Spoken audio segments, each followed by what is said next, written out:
Do you think Sam Bankman-Fried played the media? Yes. How so? Yeah. Well, I mean, I think he just understood the game, and like he understood the way that like reporters are incentivized and think about decisions, and like I think more people should play the media. I mean, playing the media is like a skill, and he was good at it.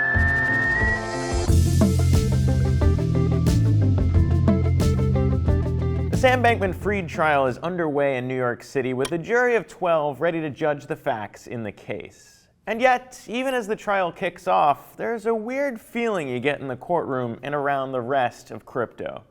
If you notice the reaction to Michael Lewis's book in his 60 Minutes interview, you might have picked up on it.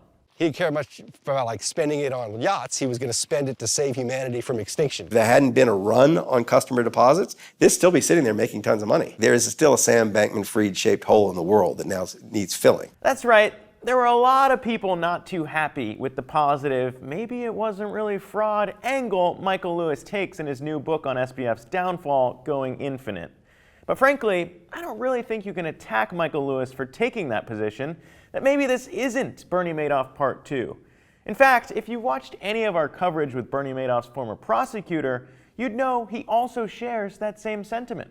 Well, it's not clear to me that this is exactly a Ponzi scheme. But as the conversation continues around SBF's masterful handling of the media, the New York Times, and Michael Lewis, I can't help but reflect on my own visit to Sam's parents' house. Because I actually sat in the same seat Michael Lewis sat in that same room, while Sam also talked about his case. And it's kind of weird to consider he had more than 1,000 similar phone calls with other journalists too. So I figured it was worth asking another reporter who also interviewed Sam at his parents' house what he thought. Sure, I was the last journalist to interview SBF ahead of his trial, but Puck News founding partner Teddy Schleifer was one of the first. And I caught up with him man-to-man, journalist to journalist, for a discussion on whether or not SBF really played the media. Teddy Schleifer, founding partner at Puck News, joining us on the podcast today. Teddy, thank you so much for taking the time, man. You bet. We were talking about this, and it's interesting. I think you might have been one of the first reporters to go out there and interview Sam Bankman-Fried on the record at his house in Palo Alto. I think I might have been one of the last. And we want to have a discussion around what it was like, both through your eyes, my eyes, as reporters who have been out to his parents' home in Palo Alto to talk to him as he's awaiting trial, moving into trial here. I know it's been a while. I'm kind of curious just your general kind of feelings around what's transpired since you were there in his parents' home, how you've seen the trial kind of come to fruition, and what your reaction is to kind of everything that you've taken away from your time with SBF and where he's at now. So I first talked to Sam in like end of 2020, back when it was before Election Day 2020. So I've known him for a while, and I obviously I still wrestle with the my jaw still firmly on the floor, given everything that's happened since. But I was there in late December 2022 at his house. I used to live in San Francisco, and I've been there since. Can't exactly say for why or what, but to some extent, you just feel like you're visiting someone at their home, who's playing chess and playing video games and just kind of having the time of his life, just like anybody else was, when they're in high school or middle school or home from college, and you sort of forget that he's there under different circumstances. So that's been my experience. Tell me about yours. I mean, mine was pretty similar when I went in there and, saw the ankle bracelet. I don't do a lot of crime interviews, so I'm not used to really the other people that I'm interviewing having an ankle bracelet on. But that was the first thing that struck me, and kind of walking around where we can actually go without that ankle bracelet going off in terms of his backyard and where exactly he could go. And then just bouncing around. You were wandering around trying to find the limits of the bracelet. I mean, I wasn't trying to find them, but it was kind of a curious question of at nighttime, I'm not allowed to go over by this wall, which was interesting and, could go in various different spots. But we mostly stayed indoors. I don't know if you did too. Yeah, mostly inside. But the one thing that struck me when we were having our discussions, mostly in the study, was just how fidgety he was during the discussion. He had like 3 different fidget cubes or something like that, basically throughout our discussion, and was constantly going back and forth. At one point, the ankle bracelet beeped and had to get up to change the battery. But I was kind of surprised by, even knowing Sam, right? I mean, he's normally pretty fidgety, but particularly in these instances, it seemed a little bit heightened. You thought he was more fidgety than normal. Yes. Yeah, I mean, I don't know if you've noticed that in court too. I mean, he's like that in kind of during court proceedings as well. Naturally fidgety person.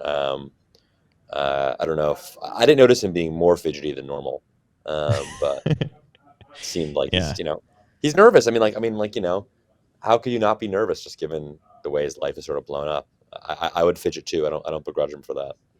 I don't know if it's been more interesting to you watch more details come out, particularly when it comes to his parents. When I was there, his mom walked in and sat down for a portion of our interview when we were discussing facts of the case and particularly what she wanted to see happen.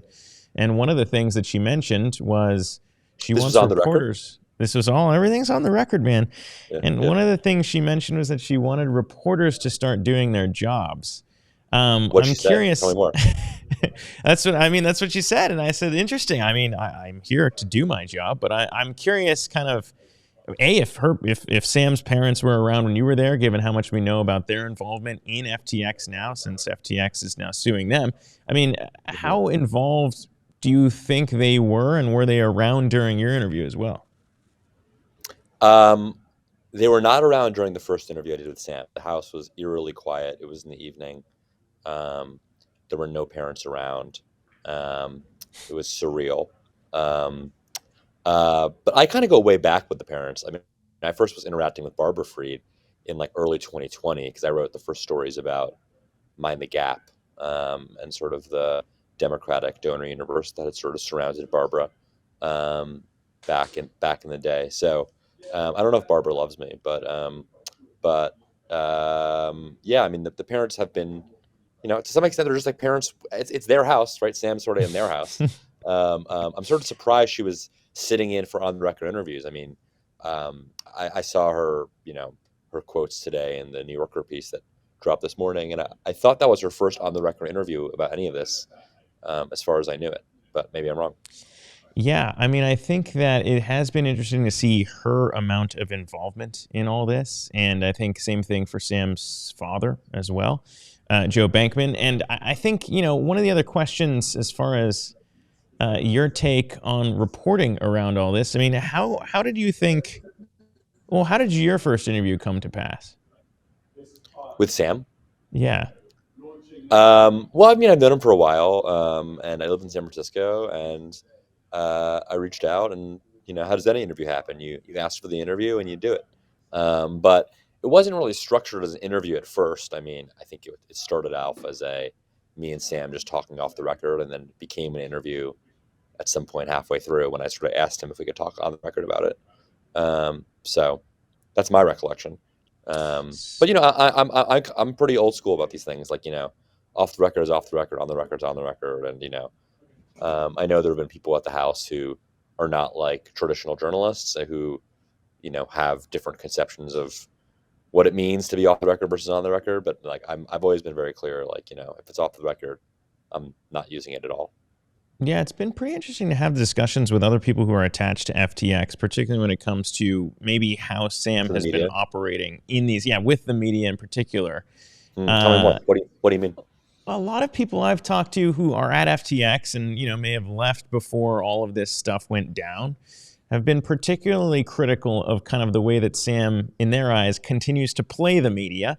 As someone who interviewed him myself, as someone who interviewed him yourself, I am curious what your takes might be in the way that Sam, even pre-FTX collapse, had such a close relationship with the media. I don't know how many times he came on my show back when I was at Yahoo or was on Bloomberg basically almost weekly. I mean, was there anything, now that you look back on it, particularly interesting about the way Sam did maybe potentially, quote unquote, play the media Yeah, card?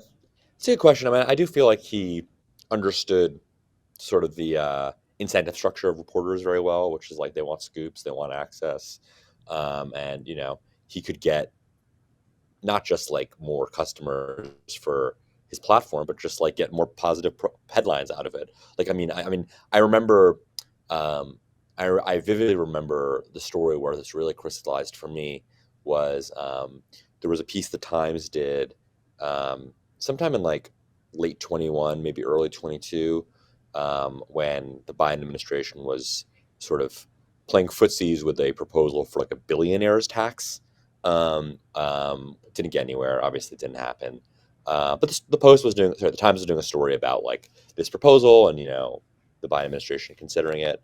And I remember like that's the sort of story that if you are a billionaire, you do not want to be like the poster child for billionaires talking about being a billionaire. Like I cover billionaires, and this is like, but it was just so funny that like Sam. Like I think Sam was even photographed for the story too. Like he was like, yeah, sure, whatever. Like he was very willing to be, mentioned in a story that, be a character in a story that really had nothing to do with him, and it was like totally extraneous media, right? It wasn't doing anything for him at all. So, I think we don't have to overcomplicate it. I think Sam is, was addicted to press attention, and the press was addicted to him, and I don't necessarily think there was any 3D chess going on.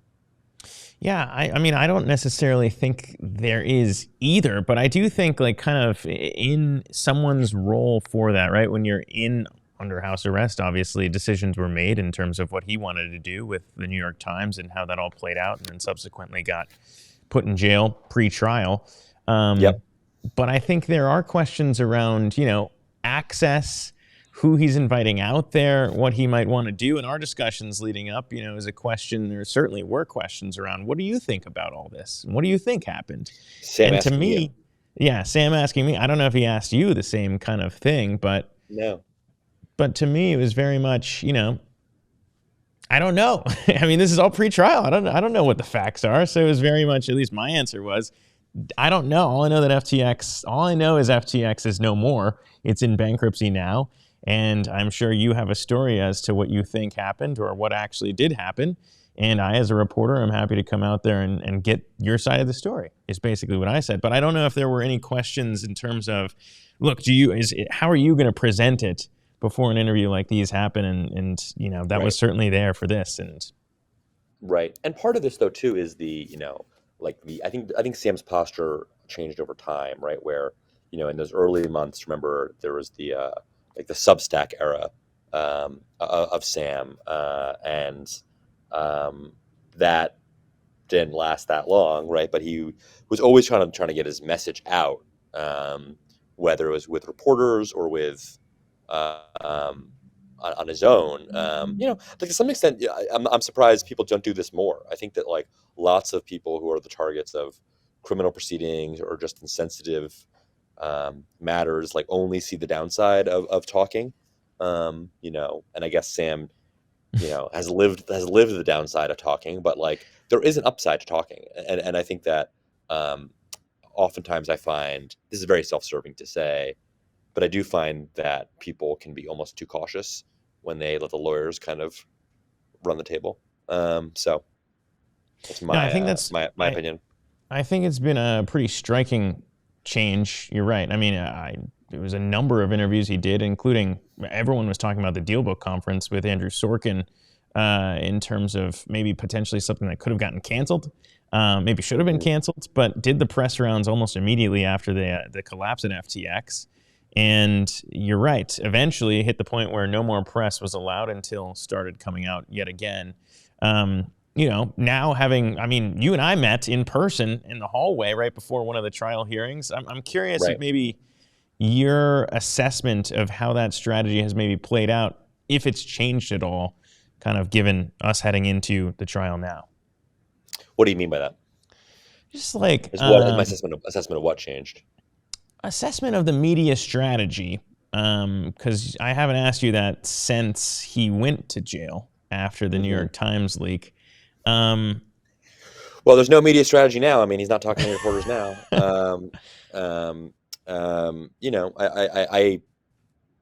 I still think that there's an argument to be made that, playing the game is good for, someone who's a target of an investigation. And, the way that,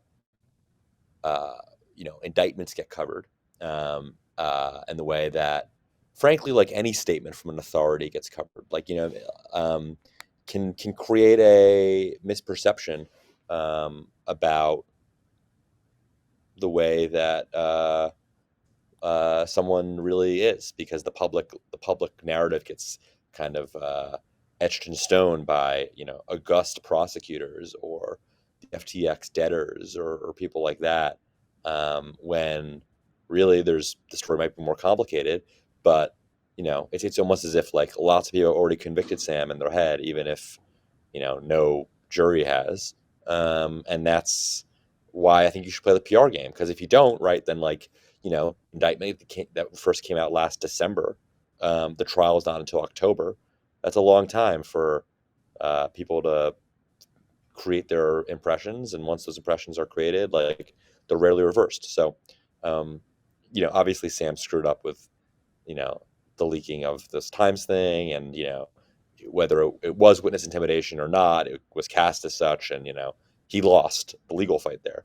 But ultimately, I do think there's logic in being more aggressive from a PR point of view.